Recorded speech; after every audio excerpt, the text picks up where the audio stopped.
नमस्कार, आपके साथ हूं मैं राजीव शर्मा। एलआईसी का अडानी रिलायंस में निवेश से पॉलिसी होल्डर को फायदा हुआ या नुकसान? विपक्ष का यह मुद्दा उठाना कोरी सियासत या फिर इसमें कुछ सच्चाई भी है? आज इसी मुद्दे पर करेंगे चर्चा। नमस्कार, स्वागत है आपका भारत की सबसे बड़ी डिबेट में।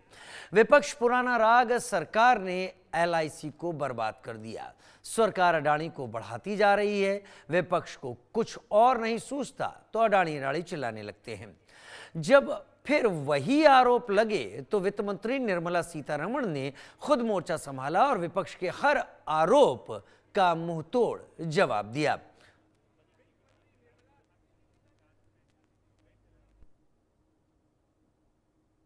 हर एक आरोप को आंकड़ों से धो दिया। उन्होंने कहा कि अडानी में एलआईसी का निवेश पूरी तरह board approved, IRDI regulated SOP के तहत है। निवेश किया 38,658 करोड़ रुपए, जो 100% से ज्यादा रिटर्न दे चुका है। इसके बावजूद पूरा विपक्ष चिल्ला रहा है, पैसा डूब रहा है। उन्होंने कहा 2015 में एलआईसी की इक्विटी पोर्टफोलियो थी 1.5 लाख करोड़, आज 15.68 लाख करोड़। 10 साल में 10 गुना किसी भी म्यूचुअल फंड ने ऐसा रिटर्न दिया है क्या? एलआईसी आज भारत की सबसे ताकतवर निवेशक संस्था है। 55 लाख करोड़ से ज्यादा का एयूएम, और ये लोग कहते हैं एलआईसी को बर्बाद कर दिया। जो कंपनी देश को इंफ्रास्ट्रक्चर, एनर्जी, रोजगार दे रही है, जिसकी रेटिंग ऊंची है, डिस्क्लोजर पारदर्शी है, प्रॉफिटेबिलिटी साबित है, उसमें एलआईसी में निवेश करे तो गुनाह, और अगर नहीं करे तो क्या पाकिस्तान की कंपनियों में डाले पैसा? आज इसी मुद्दे पर करेंगे चर्चा। दूध का दूध और पानी का पानी करेंगे।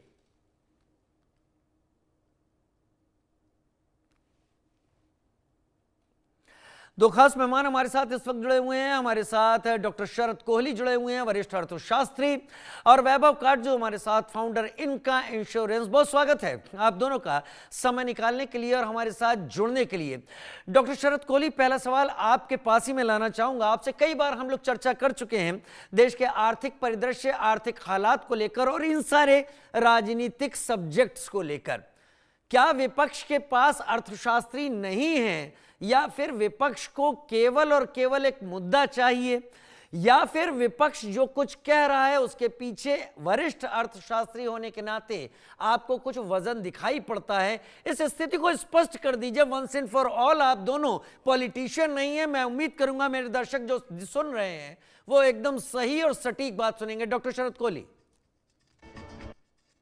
नमस्कार राजीव, आपको और इंडिया न्यूज के सभी दर्शकों को मेरा अभिनंदन। देखिए, हम लोग तो खाली आंकड़े देखते हैं, बैलेंस शीट देखते हैं, और किसी कंपनी की क्या परफॉर्मेंस रही है, उसने कैसा किया है, हम ये देखते हैं। हमें राजनीति से कोई मतलब नहीं। विपक्ष क्या नैरेटिव बना रहा है, क्यों बना रहा है, ये विपक्ष जाने।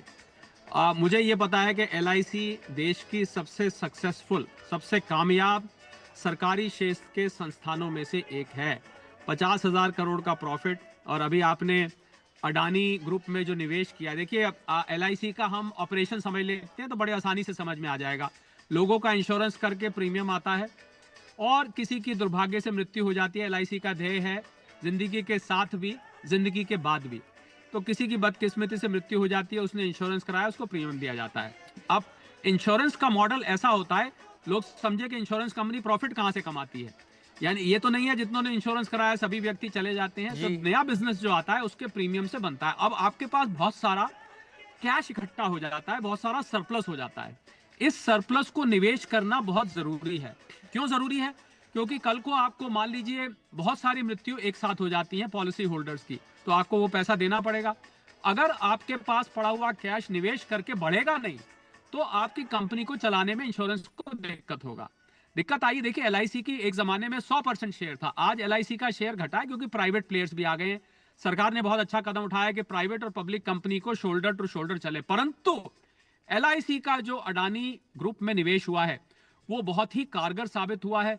हम सिर्फ उस पीरियड को छोड़ देते हैं राजीव, अब मैं बिल्कुल कड़वी बात करता हूं, उस पीरियड को छोड़ देते हैं जिस पीरियड में हिंडनबर्ग ने अडानी ग्रुप के ऊपर हमला करने की कोशिश करी आर्थिक रूप से, और वो गलत निकला।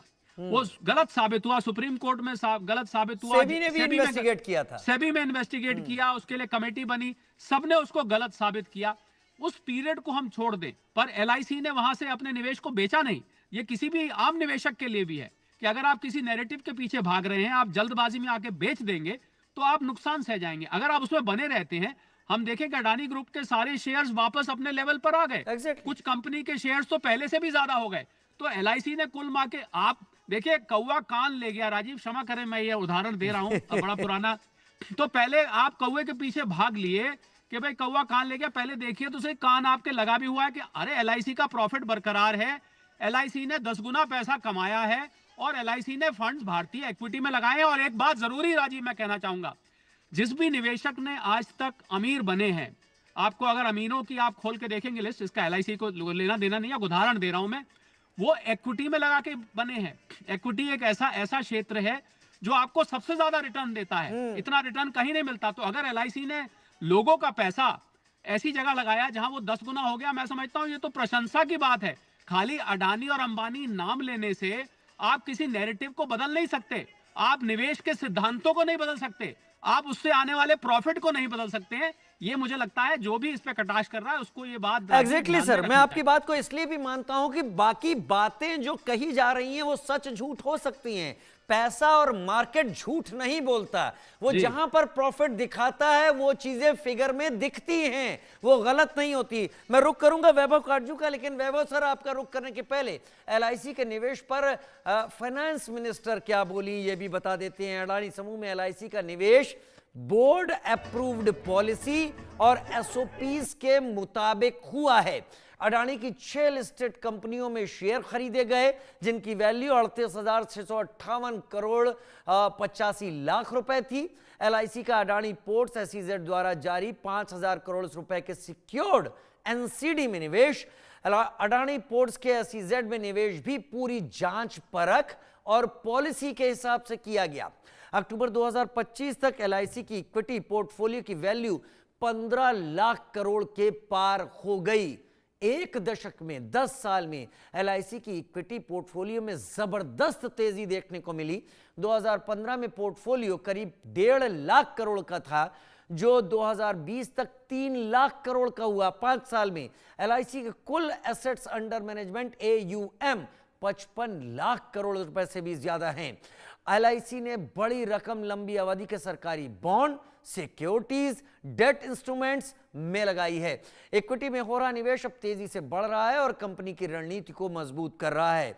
एलआईसी जिन 50 सबसे बड़े शेयरों में निवेश करती है वो मिलकर लगभग 12.5 लाख करोड़ रुपए के हैं और यही पोर्टफोलियो एलआईसी की इक्विटी होल्डिंग का 80% हिस्सा बनाता है। एलआईसी ने अडानी ग्रुप की सीमेंट कंपनी एसीसी में अपनी हिस्सेदारी 10% से ज्यादा बढ़ा दी। मई से नवंबर 2025 के बीच ओपन मार्केट से एसीसी के 37,82,029 अतिरिक्त शेयर खरीद लिए। दूसरी तरफ एलआईसी ने एनबीसीसी लिमिटेड में भी 30,24,672 नए शेयर खरीदे। इस खरीदारी के बाद बीमा कंपनी के पास एक बड़ी तादाद अब इन शेयर्स की हो गई है।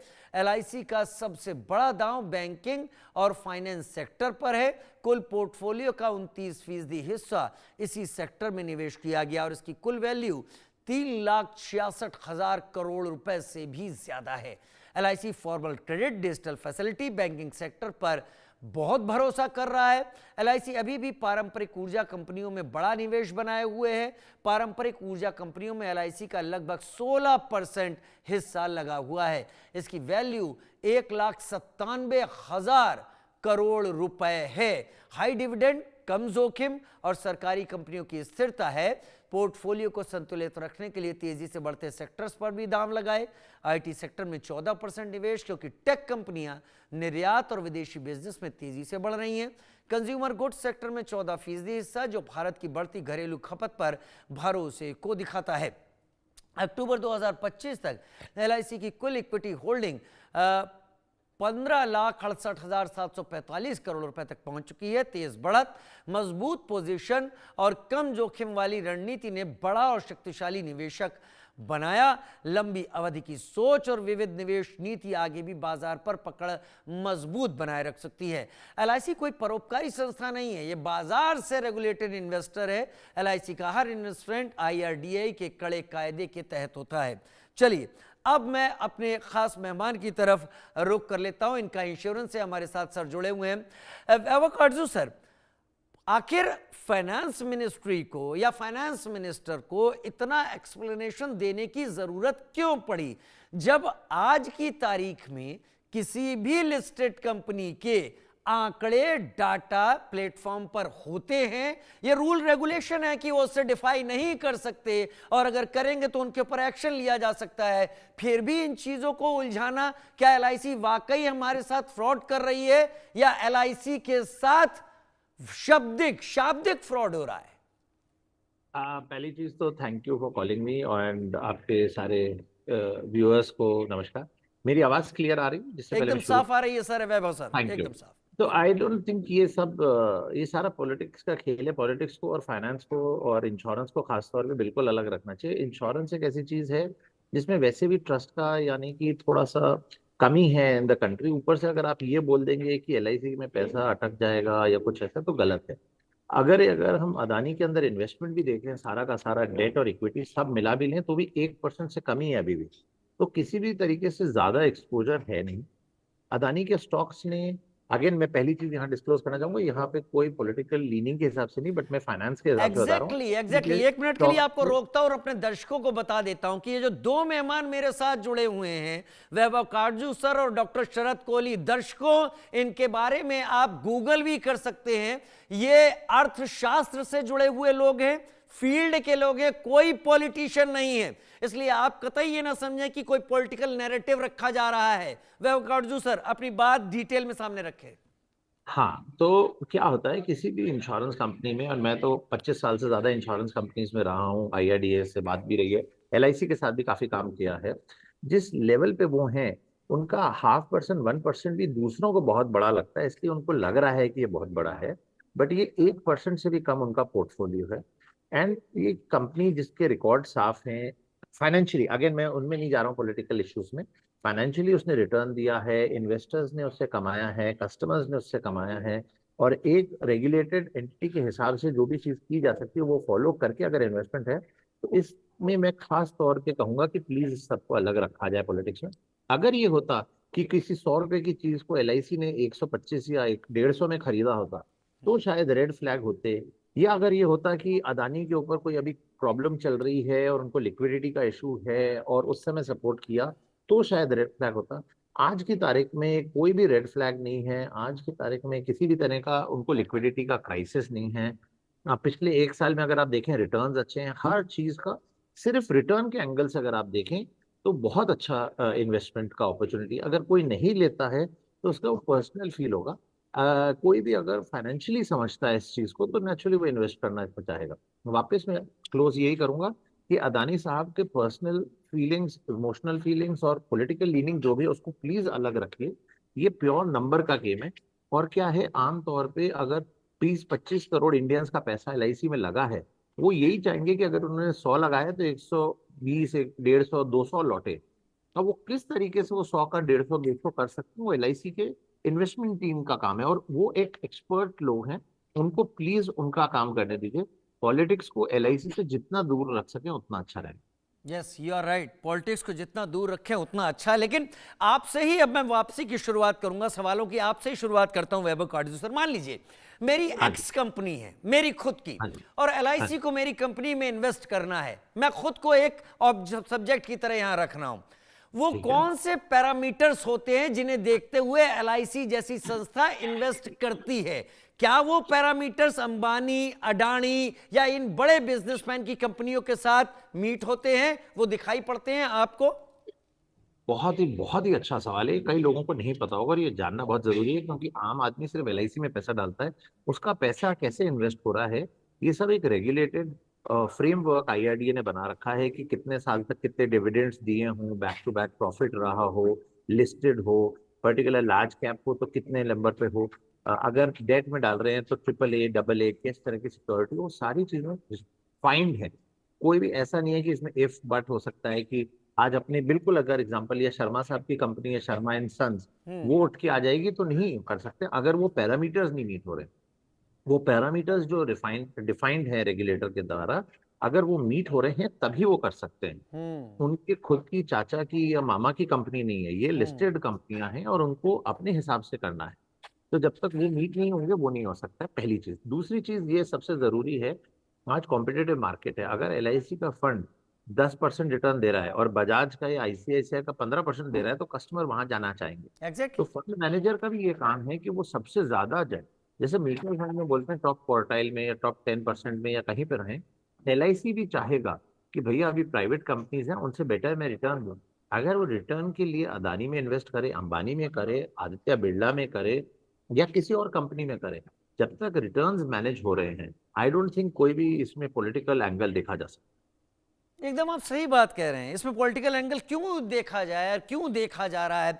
डॉक्टर शरद कोहली, इसी सवाल को मैं आपके पास लाता हूं। क्या केवल इसलिए कि कोई कंपनी पॉलिटिकली इस वक्त सेंटर में है, उसके आसपास पॉलिटिक्स की जा रही है, क्या इसीलिए एलआईसी को पीछे हट जाना चाहिए कि नहीं हम इस तरफ नहीं जाएंगे, यहां तो अगर हम फायदा भी कमाएंगे तो एक पॉलिटिकल इश्यू बन जाएगा? क्या ऐसा होता है इकोनॉमिक्स में, या फिर इसको दरकिनार करते हुए एलआईसी जो कर रही है वो मार्केट सेंटिमेंट्स के आधार पर कर रही है? या कोई भी इन्वेस्टर राजीव जब निर्णय लेता है तो वो किस आधार पर लेता है, मैं आपको पैमाने बता देता हूं। कंपनी की पास्ट परफॉर्मेंस कैसी रही है, कंपनी की बॉटम लाइन जिसको हम प्रॉफिट कहते हैं वो कैसा है, कंपनी के प्रोमोटर्स कौन है, कंपनी किस सेक्टर में लगी हुई है, कंपनी के ऊपर कोई रेगुलेटरी बंधन तो नहीं है, हमारे पैसे के क्या रिस्क है, कंपनी की शेयर प्राइस ने पिछले कुछ सालों में कैसा परफॉर्म किया है, कंपनी की बुक वैल्यू कितनी है, पीई कितनी है, और ऐसे मैं बोलता जाऊं तो शायद बाकी का शो चला जाएगा। इन पैमानों के आधार पर निर्णय लिया जाता है, पूरी तरह से रेगुलेटेड रहता है, बोर्ड इसका डिसीजन लेता है। मुझे लगता है एलआईसी ने अगर, और ये तो नैरेटिव ऐसे चलाया जा रहा है जैसे एलआईसी ने खाली अडानी में इन्वेस्ट किया है, खाली अडानी में थोड़ा ना किया है।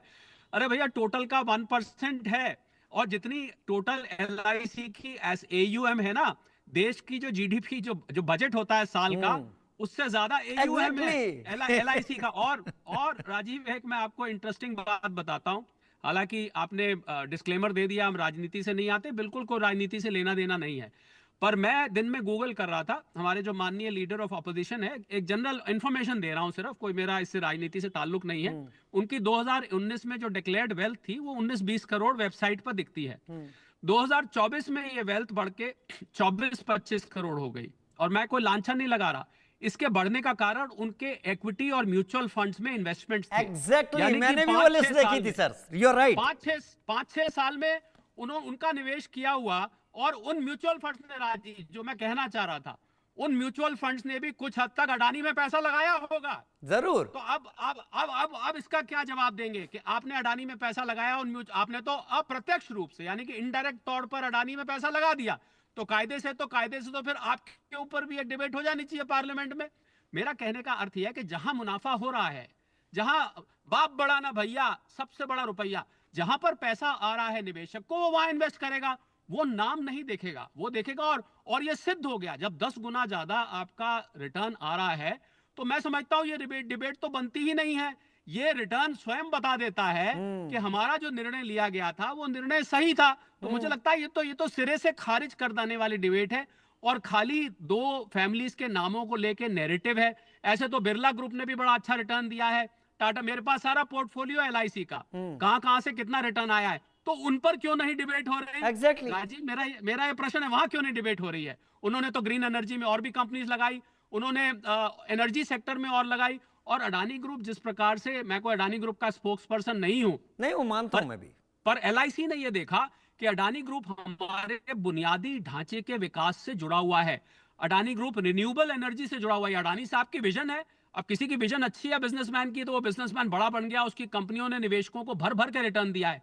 सिवाय, मैं दोहराता हूं अपनी बात को, सिवाय हिंडनबर्ग का जो झूठे इल्जामों का कुछ पीरियड था, उसमें जरूर कुछ हद तक नेटवर्थ, तब भी एलआईसी की नेटवर्थ इतनी नहीं गिरी थी निवेश की कि हम उसको घाटे में कहें, कुछ हद तक कम हुई थी। जब से रिकवर हुई है, इस समय कोई भी बिल्कुल बेदाग इन्वेस्टमेंट है, और ये रिटर्न इसको भर भर के साबित करते हैं। राजीव, इसमें कोई शक को शुबा कोई शक नहीं, मैं मानता हूं आप लोग के जो, मैं चाहता हूं कि मेरे दर्शक आप दोनों को सुने, पॉलिटिकल डिबेट को अलग रखें, ये जो आप लोग कह रहे हैं इसे देखें। लेकिन वैभव काटजू सर, इनका इंश्योरेंस के फाउंडर हैं आप, वैभव काटजू सर, हमने अक्सर देखा है मार्केट को, जब मैंने मार्केट सेंटिमेंट्स का भी पढ़ने की कोशिश की, जितना समझ पाया, अगर कोई एक सेक्टर पर किसी तरीके के सवाल उठते हैं तो कमोबेश उस सेक्टर में फॉल दिखाई पड़ता है, एक नुकसान होता दिखाई पड़ता है। क्या एलआईसी पर इस तरीके के सवाल उठाना और एलआईसी के इस गठजोड़ को जानबूझकर पॉलिटिकल इश्यू बनाना, क्या मार्केट में जो इंश्योरेंस सेक्टर है ओवरऑल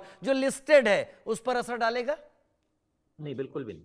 आई थिंक इससे कोई फर्क नहीं पड़ने वाला है, बिकॉज ये 1 या 2 दिन में खत्म हो जाएगी बात, इसमें कुछ है ही नहीं, बेबुनियाद बात है। मैं ये चाहूंगा ऑपोजिशन को कहना और दोनों साइड की पॉलिटिकल पार्टीज को कहना कि इस पे जितना भी टाइम, एनर्जी, एफर्ट वो डाल रहे हैं, इससे अच्छा वो टाइम, एनर्जी, एफर्ट इसमें डालें कि लोग इंश्योरेंस लें। लोग बीमार पड़ जाते हैं, आपको पता है 100 लोग अगर हॉस्पिटल जाते हैं तो 90 लोगों के पास इंश्योरेंस नहीं होती है, वो अपना प्रॉपर ट्रीटमेंट नहीं करवा पाते। इस पे अगर एनर्जी डालें कि लोग इंश्योरेंस टाइम पे लें। मेरे पास कितने लोग आते हैं कि कैंसर हो गया, अब इंश्योरेंस चाहिए, आप उनको अवेयरनेस में डालें, ना कि ये बेफिजूल की बात में अपना टाइम। आपको अगर वोट्स चाहिए, आप उन लोगों को इंश्योरेंस कराइए कि वो जब हॉस्पिटल पहुंचे उनका खर्चा हो, वो दुआ भी देंगे, वोट भी देंगे। इस चीज में ना इनको वोट मिलेगा, ना मार्केट सेंटिमेंट से कोई फर्क पड़ेगा। मार्केट बहुत स्ट्रांग है इंश्योरेंस के एंगल से, और अभी ये जीएसटी जो हटाया गया है, इससे और ज्यादा स्ट्रेंथ आई है। सो जो प्योर प्रोटेक्शन प्लान्स हैं, हेल्थ इंश्योरेंस प्लान्स हैं, 18% चीपर हो गए। इसको क्या बोलेंगे, तो it's a blessing in disguise for the country कि जीएसटी हट गया इंश्योरेंस के एंगल से, मैं अभी सिर्फ बोल रहा हूँ। और अभी भी बट पेनिट्रेशन कम है, तो अगर इंश्योरेंस की पेनिट्रेशन के लिए बात करें किसी तरीके से, उससे इनके लिए ज्यादा बेनिफिट होगा, ना कि अदानी के नाम पे खेले। Right, right sir. डॉक्टर शरद कोहली, क्या फाइनेंस मिनिस्टर का जवाब आपको सफिशिएंट लगता है, या आपको लगता है कि अभी ये शोर और बढ़ेगा, शायद इसके बाद और काउंटर एक एफिडेविट टाइप्स और रिस्पॉन्सेस सामने आएंगे? ये अपने आप में कंप्लीट है? बिल्कुल कंप्लीट है। देखिए, शोर बढ़ाने की तो कोई लिमिट नहीं है। आप देखते हैं एसआईआर पे क्या हो रहा है, और हंगामा, जो हंगामा अगर करना है तो आप हंगामे की कोई लिमिट नहीं है, आप किसी भी एक्सटेंट तक जा सकते हैं, कितना भी समय पार्लियामेंट की बर्बाद किया जा सकता है, कोई भी सवाल उठाया जा सकता है। पर देखना यह है कि देश की जनता क्या उस आर्ग्यूमेंट को स्वीकार कर रही है, क्या उस लॉजिक को स्वीकार कर रही है जो लॉजिक आप क्रिएट करने की कोशिश कर रहे हैं। आप इसको करने से नुकसान क्या हो सकता है? नुकसान ये हो सकता है कि एलआईसी के जितने भी कस्टमर्स हैं, और जो नए कस्टमर्स, जिसको एलआईसी एजेंट्स बहुत मेहनत करके, बहुत मुश्किल होता है किसी इंश्योरेंस करने वाले को कन्विंस करना। राजीव, आप इस बात को जानते होंगे, क्योंकि आप किसी के मरने के बाद का एक प्रॉमिस बेच रहे हैं। पहली बात तो लोग मरने की बात सुनना नहीं चाहते हैं, और सुनते हैं तो बहुत मेहनत से कस्टमर बेस बनाया जाता है। एलआईसी को बनने में दशकों लग गए। आज जो अपनी रेपुटेशन बनवाई है, तब लोगों का विश्वास आया है। और इस तरीके का नैरेटिव करके किसी कंपनी के बिजनेस को डैमेज करना, हो सकता है राजीव कुछ लोग हों जो इस नैरेटिव को सुनकर उनको लग जाए भैया एलआईसी में तो धांधलेबाजी हो रही है, एलआईसी में ये हो रहा है। मुझे लग रहा है आपका शो ये आज लोगों को इस बात को बताएगा कि एलआईसी बिल्कुल बेदाग है, उसमें कोई धांधलेबाजी नहीं हो रही। उसका एक बोर्ड ऑफ डायरेक्टर्स है, बाकायदा इन्वेस्टमेंट के लिए अलग कमेटी बनी हुई है, देश की 1 साल की जीडीपी से बढ़ के उनका एसेट्स अंडर मैनेजमेंट है। एलआईसी को कुछ नहीं, जिंदगी के साथ भी, जिंदगी के बाद भी को मैं आज बदल देता हूं, इन्वेस्टमेंट के साथ भी और इन्वेस्टमेंट के हाथ भी, यही एलआईसी को बनाता है। और मुझे लग रहा है कि हमें अडानी अंबानी को छोड़कर एक सरकारी क्षेत्र का संस्थान है, उसके लिए जो वित्त मंत्री जी ने एक्सप्लेनेशन दिया है बिल्कुल पर्याप्त है। लोगों को समझना चाहिए और इस कार्यक्रम को, इस प्रोपेगेंडा को और आगे चलना चाहिए, जिससे कि लोग गलत फहमी में ना रहें, लोगों को सच बात पता लगे कि जो नैरेटिव बनाया जा रहा है उसमें कोई भी बुनियाद नहीं बनती है। वाकई मेरे साथ जुड़े हुए दर्शकों, आपने 2 वरिष्ठ अर्थशास्त्री देखे, वैभव काटजू सर, इनका इंश्योरेंस के फाउंडर, और डॉक्टर शरद कोहली, वरिष्ठ अर्थशास्त्री। जैसा कि एलआईसी का वाक्य है, योगक्षेम वहाम्यहम्, हम यही आपसे कहेंगे, देश की कंपनी है और इस देश की कंपनी के आंकड़े सार्वजनिक हैं और वो कई चेक्स एंड बैलेंसेस से गुजरते हैं। केवल महज एक इश्यू को लेकर विश्वास इस तरीके से अगर डिग रहा है तो चीजों को जाइए, खुद तोलिए, खुद देखिए, नया जमाना है। बहुत धन्यवाद आप दोनों ही बड़े विद्वान मेहमानों का हमारे साथ जुड़ने के लिए, जानकारी के साथ। छोटे से ब्रेक की तरफ आगे बढ़ रहे हैं, जल्द हाजिर होते हैं।